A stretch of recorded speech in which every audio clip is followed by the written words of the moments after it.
क्या आपका नए सिरे से जन्म हुआ है? यदि हुआ है तो क्या आप मसीह में बढ़ रहे हैं? क्या आप अभी भी बालक हैं? क्या यीशु पर विश्वास कर लेना पर्याप्त है? क्या पानी में बपतिस्मा ले लेना काफी है, या हमें सिद्ध होने की भी जरूरत है? सिद्ध होना क्या है? हमें सिद्ध बनने की जरूरत क्यों है? हमें किस बात में सिद्ध बनना है? हम सिद्ध कैसे बन सकते हैं? सिद्ध बनने के लिए हमें क्या करना पड़ेगा? हमें कौन सिद्ध बना सकता है? परमेश्वर के वचन का प्रकाश जब पड़ता है तो हमें हर सवाल का सही और सटीक जवाब मिलता है। इसलिए हम परमेश्वर के वचन के प्रकाश में इन बातों को समझेंगे। हम बहुमूल्य उद्धार का विषय सीख रहे हैं। जब हमने यीशु को अपने जीवन में प्रभु और उद्धारकर्ता के तौर पर स्वीकार किया तो हम नए सिरे से पैदा हो गए हैं। वचन के अविनाशी बीज के द्वारा हमारा नया जन्म हो गया। जैसे शारीरिक रूप से एक बच्चा जन्म लेता है, वैसे ही यीशु को अपना जीवन सौंपने के कारण हमारा आत्मिक तौर पर नया जन्म हो गया। हम मसीह में नई सृष्टि बन गए हैं। अब हमें मसीह में बढ़ना है, हमें अब सिद्ध होना है। हम पढ़ेंगे परमेश्वर के वचन से मत्ती 5 अध्याय 48 वचन। इसलिए चाहिए कि तुम सिद्ध बनो जैसा तुम्हारा स्वर्गीय पिता सिद्ध है। हम पिछली बार सीख रहे थे, परमेश्वर कहता है पवित्र बनो क्योंकि मैं पवित्र हूं। यानी जैसा हमारा बनाने वाला पवित्र है, हमने भी पवित्र बनना है। हमारी बुलाहट पवित्र बुलाहट है। अब यीशु मसीह क्या कह रहे हैं? इसलिए चाहिए कि तुम सिद्ध बनो जैसा तुम्हारा स्वर्गीय पिता सिद्ध है। यानी विश्वास कर लेना और पानी में डूबकर बपतिस्मा ले लेना पर्याप्त नहीं है, इतना काफी नहीं है, बल्कि हमें सिद्ध बनना है। प्रभु यीशु मसीह साफ तौर पर कहते हैं, मत्ती 18 अध्याय में, मत्ती 19 अध्याय में जब हम पढ़ते हैं, प्रभु साफ साफ कहते हैं, जब तक तुम ना फिरो और बालकों के समान ना बनो, तुम स्वर्ग के राज्य में प्रवेश करने नहीं पाओगे। जो कोई अपने आप को बालक के समान छोटा करेगा, वो स्वर्ग के राज्य में बड़ा होगा। इसलिए बालकों को मेरे पास आने दो, उन्हें मना मत करो, क्योंकि स्वर्ग का राज्य ऐसों ही का है। तो सवाल उठता है, क्या स्वर्ग बालकों के लिए ही है? क्या स्वर्ग को सयानों की जरूरत नहीं है? हमें किस बात में बालक बनना है? पवित्र शास्त्र इस सवाल का जवाब देता है। हम पढ़ेंगे परमेश्वर के वचन से 1 कुरिन्थियों 14 अध्याय का 20 वचन। हे भाइयों, तुम समझ में बालक ना बनो, बुराई में तो बालक रहो, परंतु समझ में सियाने बनो। वचन साफ तौर पर कहता है, तुम समझ में बालक ना रहो, बल्कि बुराई में बालक रहो, समझ में सयाने बनो। यानी जब बुराई की बात आती है तो तुम बालक बने रहो। आपको मालूम है बालक की खूबी क्या है? बालक का मन निष्कपट होता है, क्योंकि उसके अंदर व्यभिचार नहीं होता, जलन नहीं होती, ईर्ष्या, नफरत, लालच, धोखा, छल, कपट ये बिल्कुल भी नहीं होता। यानी उसका मन बिल्कुल निष्कलंक होता है। ऐसे ही हर विश्वासी का मन भी निष्कलंक होना है। हमने बढ़ना है जैसे एक बालक शरीर में बढ़ता है, समझ में, बुद्धि में, शक्ति में साल दर साल बढ़ता जाता है, वैसे ही हमने भी आत्मिक तौर पर दिन प्रतिदिन बढ़ना है। हमें सिद्ध होना है। इसलिए प्रभु यीशु मसीह ने साफ बोला, सिद्ध बनो जैसा तुम्हारा स्वर्गीय पिता सिद्ध है। लेकिन जब हम मसीही जगत को देखते हैं, बहुत से विश्वासी ऐसे हैं जो सालों से विश्वास में हैं, विश्वास में आए इतना लंबा समय हो गया, लेकिन वो अभी भी बालक हैं। बालकों की तरह गलती करते हैं। गलती करने पर जरा सा अगर डांट दिया तो बहुत जल्दी नाराज हो जाते हैं।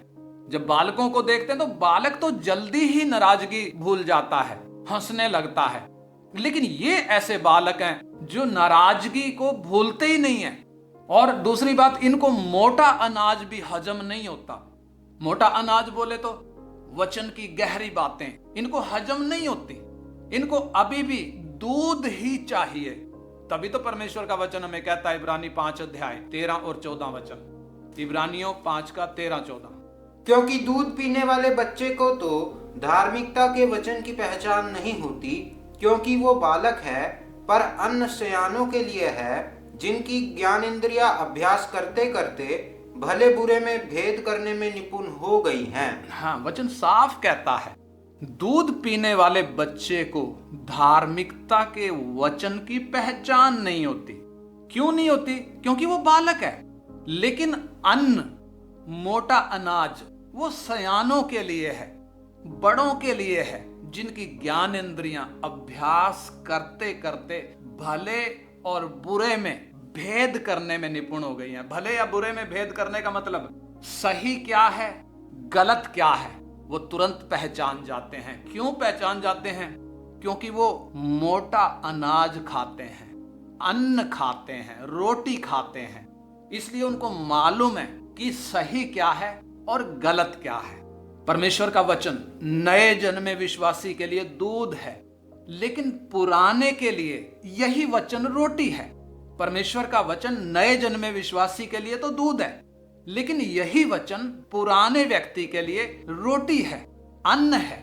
लेकिन जो बालक है उसको रोटी हजम नहीं होती, इसलिए भला क्या है, बुरा क्या है, असली क्या है, नकली क्या है, अभी तक भी उनको इसकी पहचान नहीं हुई।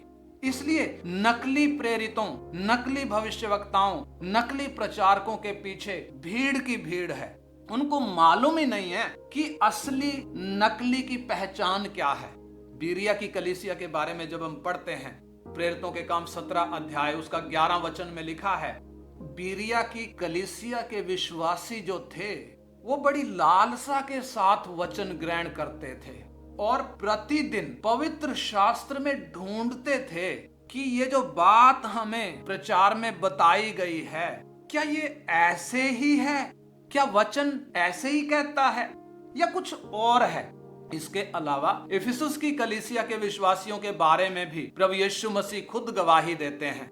प्रकाशित वाक्य 2 अध्याय 2 वचन, इफिसुस की कलीसिया को जब पत्र लिखा जा रहा है, प्रभु यीशु मसीह खुद गवाही देते हैं। और मैं तेरे काम और तेरे परिश्रम और तेरे धीरज को जानता हूँ, और ये भी कि तू बुरे लोगों को देख नहीं सकता, और जो अपने आप को प्रेरित कहते हैं और है नहीं, उन्हें तूने परख कर झूठा पाया। हाँ, यानी इफिसुस के कलीसिया में जो विश्वासी थे वो भी वचन में इतने निपुण थे कि जब वो किसी ऐसे व्यक्ति का प्रचार सुनते थे जो अपने आप को प्रेरित कहता था, तो वो उनको परखते थे।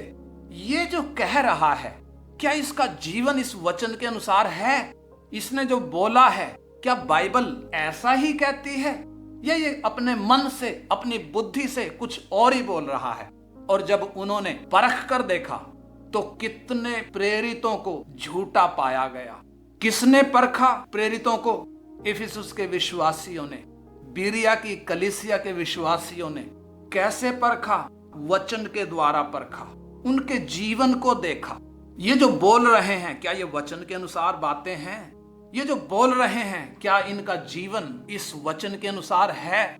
लेकिन आज के विश्वासी को जब हम देखते हैं, आज का विश्वासी प्रचारकों का प्रचार तो सुनता है, लेकिन सही वचन मालूम ना होने के कारण उसको सही और गलत की पहचान नहीं है, असली और नकली की पहचान नहीं है। इसलिए मसीह का सेवक कौन है और शैतान के द्वारा कौन नियुक्त किया गया है, उनको पहचान ही नहीं है। तभी तो नकली प्रचारकों का बोलबाला है, तभी तो नकली प्रचारकों के पीछे भीड़ की भीड़ है। यदि मैं और आप, यदि आज का विश्वासी वचन में निपुण हो जाए, तो ये नकली प्रचारक कितने दिन खड़े रह सकेंगे? इनका सफाया हो जाएगा अगर मैं और आप वचन में निपुण हो जाएं तो। इसलिए परमेश्वर का वचन चेतावनी देता है, इफिसियों की पत्री 4 का 13 और 14 वचन, जब तक कि हम सब के सब विश्वास और परमेश्वर के पुत्र की पहचान में एक ना हो जाएं और एक सिद्ध मनुष्य ना बन जाएं और मसीह के पूरे डील डॉल तक ना बढ़ जाएं, ताकि हम आगे को बालक ना रहें, जो मनुष्यों की ठग विद्या और चतुराई से, उनके भ्रम की युक्तियों के और उपदेश के हर एक झोंके से उछाले और इधर उधर घुमाए जाते हों। हाँ, यानी ऐसे झूठे प्रचारकों के द्वारा उन विश्वासियों को जो वचन में अभी भी बालक हैं, जो आत्मा में अभी भी बालक हैं, जो वचन में निपुण नहीं है, जो उपदेश में निपुण नहीं है, उनको वो भरमाते हैं। ऐसी ठग विद्या के द्वारा, अपनी चतुराई के द्वारा, अपनी भ्रम की युक्तियों के द्वारा क्यों घुमाए जा रहे हैं? क्योंकि अभी भी बालक हैं। लेकिन परमेश्वर का वचन हमें साफ बताता है कि हमें सिद्ध मनुष्य बनना है, मसीह के पूरे डील डोल तक बढ़ना है, ताकि हम ऐसे झूठे प्रेरितों की, झूठे भविष्यवक्ताओं की ठग विद्या को पहचान सकें, उनकी चतुराई को, उनकी युक्तियों को पहचान सकें, गलत उपदेश को पहचान सकें। उसके लिए हमें वचन में निपुण होना पड़ेगा, उसके लिए हमें सिद्ध बनना पड़ेगा, उसके लिए हमें मसीह में बढ़ना पड़ेगा। यानी हमें हमेशा बालक बने नहीं रहना, बल्कि हर विश्वासी ने बढ़ना है, मसीह के पूरे डील डोल तक बढ़ना है। तभी हम सिद्ध बन पाएंगे और तभी हमें असली और नकली की पहचान हो पाएगी और तभी हम मसीह के सच्चे गवाह बन पाएंगे।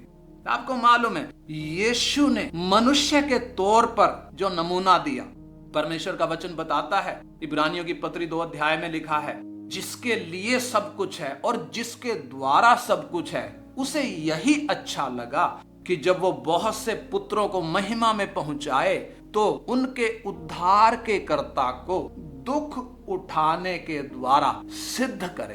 5वें अध्याय में भी लिखा है कि यीशु ने पुत्र होने पर भी दुख उठा उठाकर आज्ञा मानना सीखी और सिद्ध बन गया और अपने सब आज्ञा मानने वालों के लिए सदा काल के उद्धार का कारण हो गया। यानी यीशु मनुष्य के तौर पर सिद्ध बना। यीशु मनुष्य भी है, यीशु परमेश्वर भी है। हमने वो विषय सीखा है पहले। यीशु इमानुएल है, यानी पूरा परमेश्वर है और पूरा मनुष्य है। तो मनुष्य के तौर पर यीशु ने आज्ञा मानना सीखी, दुख उठा उठाकर वो सिद्ध बना। इसलिए हमारे लिए वो सदा काल के उद्धार का कारण हो गया। हमारे उद्धार का कैप्टन यानी मनुष्य यीशु आज्ञा मानते हुए और दुख उठा उठाकर सिद्ध बना, वो हमारे लिए नमूना है। तो सवाल ये उठता है कि हम सिद्ध कैसे बने, हम कैसे सिद्ध बन सकते हैं, हमने करना क्या है कि हम सिद्ध बन जाएं? सिद्ध बनने का तरीका क्या है? सबसे पहली बात हम देखें, हमें यदि सिद्ध बनना है तो यीशु का जो बलिदान है, उस बलिदान को हमने स्वीकार करना है। इब्रानियों 10 अध्याय का 1 से 10 जब हम पढ़ते हैं, उधर बलिदानों के विषय में लिखा हुआ है। उसका पहली आयत पढ़ें, इब्रानी 10 का 1। क्योंकि व्यवस्था जिसमें आने वाली अच्छी वस्तुओं का प्रतिबिंब है, पर उनका असली स्वरूप नहीं, इसलिए उन एक ही प्रकार के बलिदानों के द्वारा जो प्रतिवर्ष अचूक चढ़ाए जाते हैं, पास आने वालों को कदापि सिद्ध नहीं कर सकती। हाँ, यानी व्यवस्था में जो बलिदान चढ़ाए जाते थे वो असली सिद्ध बलिदान की छाया मात्र थे। इसलिए वो बलिदान जो हर साल चढ़ाए जाते थे, हर दिन चढ़ाए जाते थे, बिना चूक किए चढ़ाए जाते थे, बलिदान चढ़ाने वालों को वो सिद्ध नहीं कर पाते थे। और जब व्यवस्था के बलिदान मनुष्यों को सिद्ध नहीं कर पाए, तब प्रभु यीशु मसीह जगत में आते समय कहता है, भेंट और बलिदान तूने ना चाहे, इसलिए देख मैं आ गया हूं, ताकि हे परमेश्वर तेरी इच्छा को पूरा करूं। यानी उस इच्छा के साथ यीशु इस जगत में आया, मनुष्य के तौर पर उसने इस पृथ्वी पर जन्म लिया। उसकी 10वीं आयत पढ़ें। उसी इच्छा से हम यीशु मसीह की देह के एक ही बार बलिदान चढ़ाए जाने के द्वारा पवित्र किए गए हैं। हाँ, एक ही बार बलिदान चढ़ाए जाने के द्वारा पवित्र किए गए हैं। यानी यीशु मसीह का जो बलिदान है वो सिद्ध बलिदान है, और उस सिद्ध बलिदान को जब एक व्यक्ति स्वीकार करता है, वो पवित्र किया जाता है, वो सिद्ध बनाया जाता है। सिद्ध बनने के लिए सबसे पहली शर्त है यीशु मसीह के सिद्ध बलिदान को स्वीकार करना। क्योंकि ये बलिदान ही है जो हमारे अंदर से पाप के राज्य को खत्म करता है। ये बलिदान हमारे द्वारा किए गए सब पापों को माफ करता है, हमारे विवेक को शुद्ध करता है और हमें सिद्धता में बढ़ने में ये सहायक है। और दूसरा काम क्या है जो हमने करना है? दूसरा है परमेश्वर का वचन। उसके लिए हम पढ़ें 2 तिमोथी 3 अध्याय का 16 और 17 वचन। संपूर्ण पवित्र शास्त्र परमेश्वर की प्रेरणा से रचा गया है और उपदेश और समझाने और सुधारने और धर्म की शिक्षा के लिए लाभदायक है, ताकि परमेश्वर का जन सिद्ध बने और हर एक भले काम के लिए तत्पर हो जाए। हाँ, कितना साफ स्पष्ट लिखा है। संपूर्ण पवित्र शास्त्र परमेश्वर की प्रेरणा से रचा गया है और उपदेश और समझाने और सुधारने और धार्मिकता की शिक्षा के लिए ये लाभदायक है। यानी परमेश्वर के इस वचन में उपदेश की बातें भी हैं और इसी वचन में समझाने के लिए भी बातें हैं, सुधारने के लिए भी हैं और ये धार्मिकता की शिक्षा के लिए भी लाभदायक है। और ये क्यों दिया गया है? ताकि परमेश्वर का जन सिद्ध बने और हर एक भले काम के लिए तत्पर हो जाए। यानी हमने वचन को सीखना है। ये वचन आपको बेशक समझ में नहीं आ रहा तो भी यदि मन लगाकर इसको पढ़ेंगे तो परमेश्वर आपको ये वचन खोल कर देगा। आपको याद होगा वो धनी मनुष्य जो तड़पने वाली जगह में पहुंच गया। उसके घर में मूसा और भविष्यवक्ताओं की पुस्तकें थीं, लेकिन उन पुस्तकों को पढ़ने में ना तो इस धनी व्यक्ति की ना इसके परिवार की कोई दिलचस्पी थी। परंतु दूसरी तरफ इथियोपिया के वित्त मंत्री खोजा को जरा आप देखें, यरूशलेम में आराधना करने के लिए आया है। अन्य जाति है, अन्य जातियों के पास व्यवस्था की या भविष्यवक्ताओं की कोई किताब पाई नहीं जाती थी। ये केवल याजकों के और राजाओं के पास ही पाई जाती थी। परंतु ये खोजा जब यरूशलेम में आराधना करने के लिए आया और वापिस अपने रथ में बैठकर जब ये लौटा हुआ जा रहा है, परमेश्वर का वचन प्रेरितों के काम 8 अध्याय में ये घटना लिखी हुई है। वो अपने रथ पर बैठा हुआ वापिस जा रहा था और रथ पर जाते हुए वो यशाया भविष्यवक्ता की पुस्तक पढ़ता हुआ जा रहा था। यानी देखो, आप ध्यान से समझें, वित्त मंत्री है, बड़ा अधिकारी है, इसके पास उतना टाइम नहीं होगा क्योंकि इसकी जिम्मेदारियां बहुत हैं, लेकिन फिर भी इसने टाइम कैसे निकाला? मार्ग में जाते हुए रथ पर बैठा हुआ यशाया भविष्यवक्ता की पुस्तक पढ़ता हुआ जा रहा है। कहां से इसने यशाया भविष्यवक्ता की किताब ली होगी, कहां से अरेंज करी होगी? और परमेश्वर का वचन बताता है उसे वचन समझ में नहीं आ रहा था, फिर भी वो उसको पढ़ते हुए जा रहा था। और जब वो उसको पढ़ते हुए जा रहा था, परमेश्वर ने इंतजाम किया, अपने दास को उधर भेजा और उसको वचन समझाया। और जब उसे वचन समझ में आ गया तो उसने वचन को स्वीकार करने में 1 मिनट की भी देर नहीं की। यानी जब आप इस वचन को पढ़ते हैं, मन लगाकर जब पढ़ते हैं, बेशक आपके समझ में नहीं आ रहा, परमेश्वर इंतजाम करेगा कि आपको ये वचन समझ में आ जाए। लेकिन ये किताब यदि बंद है, आपके घर में रखी हुई, यार आपका पढ़ने का मन नहीं है, तो यही किताब आपको नरक की आग में भी भेज देगी। हमने इस वचन को समझना भी है और इसको स्वीकार भी करना है।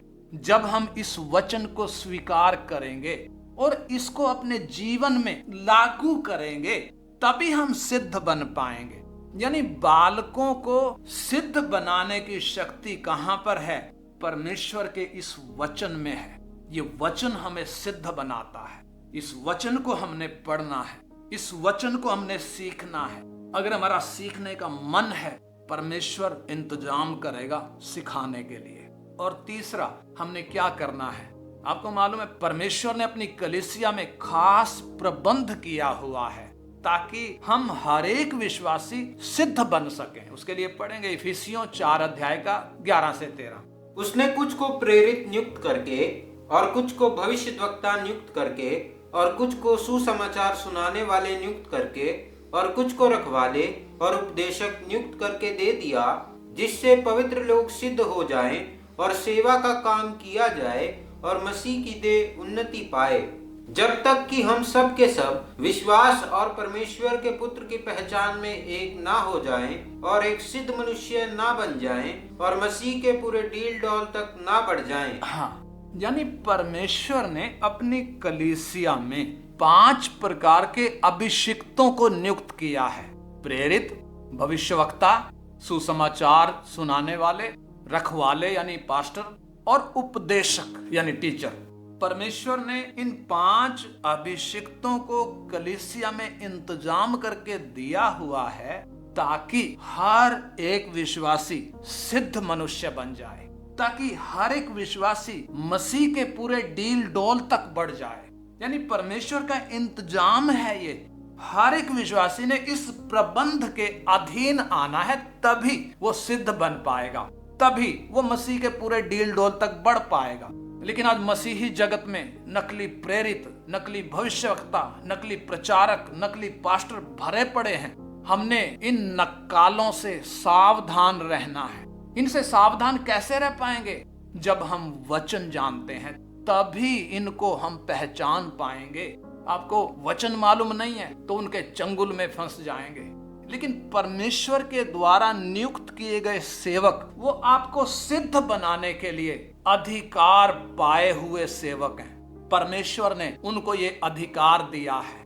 इसलिए तो परमेश्वर का वचन कहता है, कुलुसियों 1:28, जो सही सेवक है उसकी सोच कैसी है, जिसका प्रचार करके हम हर एक मनुष्य को चेतावनी देते हैं और सारे ज्ञान से हर एक मनुष्य को सिखाते हैं कि हम हर एक व्यक्ति को मसीह में सिद्ध करके उपस्थित करें। हाँ, यानी परमेश्वर के द्वारा नियुक्त किए हुए सेवक की पहचान क्या है, उसकी सोच क्या है, उसका लक्ष्य क्या है। वो क्रूस पर चढ़ाए और मुर्दों में से जी उठे यीशु का प्रचार करके हर एक मनुष्य को चेतावनी देते हैं और सारे ज्ञान से हर एक विश्वासी को सिखाते हैं ताकि वो उनको मसीह में सिद्ध कर सकें, ताकि उनको सिद्ध करके मसीह के सामने हाजिर होने के लायक बना सकें। ये है परमेश्वर के द्वारा नियुक्त किए गए सेवक की पहचान। लेकिन जो नकली है उसकी पहचान क्या है? वो अपना नाम कमाने के लिए है, प्रसिद्ध होने के लिए है, अपनी जेब भरने के लिए है। आप नरक की आग में चले जाओ, उनको कोई मतलब नहीं। उनको अपने फायदे से मतलब है, उनको अपने स्वार्थ से मतलब है। इसलिए हमने परमेश्वर के प्रबंध के अधीन आना है। हमने पहचानना है परमेश्वर के द्वारा नियुक्त किया हुआ कौन है और नकली कौन है। और चौथा, हमारे काम हमारे विश्वास के अनुसार होने हैं। परमेश्वर का वचन बताता है, याकूब 2:19-22। परमेश्वर का वचन क्या चेतावनी देता है? तुझे विश्वास है कि एक ही परमेश्वर है, तू अच्छा करता है। दुष्ट आत्मा भी विश्वास रखते और थरथराते हैं। पर हे निकम्मे मनुष्य, क्या तू ये भी नहीं जानता कि कर्म बिना विश्वास व्यर्थ है? जब हमारे पिता अब्राहम ने अपने पुत्र इसहाक को वेदी पर चढ़ाया तो क्या वो कर्मों से धर्मी न ठहरा था? अतः तूने देख लिया कि विश्वास ने उसके कामों के साथ मिलकर प्रभाव डाला है और कर्मों से विश्वास सिद्ध हुआ। हाँ, हम अक्सर पढ़ते हैं और बहुत से लोग इस बात का दावा भी करते हैं कि विश्वास कर लिया तो धर्मी ठहर गए, विश्वास ही है जो हमें स्वर्ग में लेकर जाएगा। परंतु इधर परमेश्वर का वचन कुछ और भी समझाता है। ये वचन ये समझाता है कि विश्वास के साथ हमारा जीवन भी विश्वास के अनुसार होना चाहिए, हमारे काम भी विश्वास के अनुसार होने चाहिए, हमारा चाल चलन विश्वास के अनुसार होना चाहिए, हमारे फैसले विश्वास के अनुसार होने चाहिए। लेकिन मेरे को विश्वास तो है परंतु मेरा जीवन विश्वास से मेल नहीं खाता, मेरे काम विश्वास से मेल नहीं खाते, तो ये विश्वास मरा हुआ है, ये विश्वास किसी काम का नहीं है। अब्राहम ने परमेश्वर पर विश्वास किया और ये बात उसके लिए धार्मिकता गिनी गई, वचन साफ कहता है। लेकिन उस विश्वास को अब्राहम ने कैसे साबित किया? परमेश्वर की एक आवाज पर अपने इकलौते पुत्र को वेदी पर बांध कर रख दिया, छुरी उठाकर काटने के लिए तैयार हो गया। यह है उसके विश्वास की खूबी, यानी विश्वास के अनुसार उसके काम भी थे। ऐसे ही अगर विश्वास के अनुसार हमारे काम नहीं है तो हमारा विश्वास व्यर्थ है, ये किसी मतलब का नहीं है, ये हमारा उद्धार नहीं कर सकता, ये हमें स्वर्ग में ले जा नहीं सकता। दुष्ट आत्मा विश्वास करते हैं और परमेश्वर से थरथराते भी हैं, लेकिन उनका वो विश्वास किसी काम का नहीं है। ऐसे ही आज बहुत से विश्वासी हैं, उनका विश्वास किसी काम का नहीं है, क्योंकि उनका जीवन विश्वास से मेल नहीं खाता, उनके काम विश्वास से मेल नहीं खाते। आज जब हम मसीही जगत में देखते हैं तो यीशु पर विश्वास करने वालों की कमी नहीं है, लेकिन कमी इस बात की है कि ज्यादातर विश्वासियों के काम विश्वास के अनुसार नहीं है। ऐसे विश्वासी दूसरों के लिए ठोकर का कारण बन जाते हैं। यही कारण है अन्य जाति लोग यीशु के नाम से नफरत करते हैं। क्यों करते हैं? क्योंकि विश्वासियों का जीवन वचन के अनुसार नहीं है। कितना बड़ा पाप है ये। यदि मैं और आप किसी के लिए ठोकर का कारण बनते हैं तो परमेश्वर बख्शेगा थोड़ी। इसलिए मेरा और आपका जीवन विश्वास के अनुसार होना है। हमारे काम, हमारा चाल चलन, हमारा जीवन, हमारे फैसले विश्वास के अनुसार होने हैं। हमारे विश्वास का मापदंड परमेश्वर का ये वचन है, जिसको मैंने और आपने सीखना है और अपने जीवन में इसको लागू करना है। यदि पुराने नियम के संतों के काम विश्वास के अनुसार थे तो मेरे और आपके काम उनसे कितने ज्यादा विश्वास के अनुसार होने चाहिए। हमने तो क्रूस पर मसीह के बलिदान को भी देखा है, उन्होंने तो ऐसा कुछ भी नहीं देखा था, तो भी उनके कामों को जरा आप देखें। और पांचवी बात जो हमने करना है, परमेश्वर का वचन बताता है कि हम परीक्षा में स्थिर रहें। याकूब 1:2-4।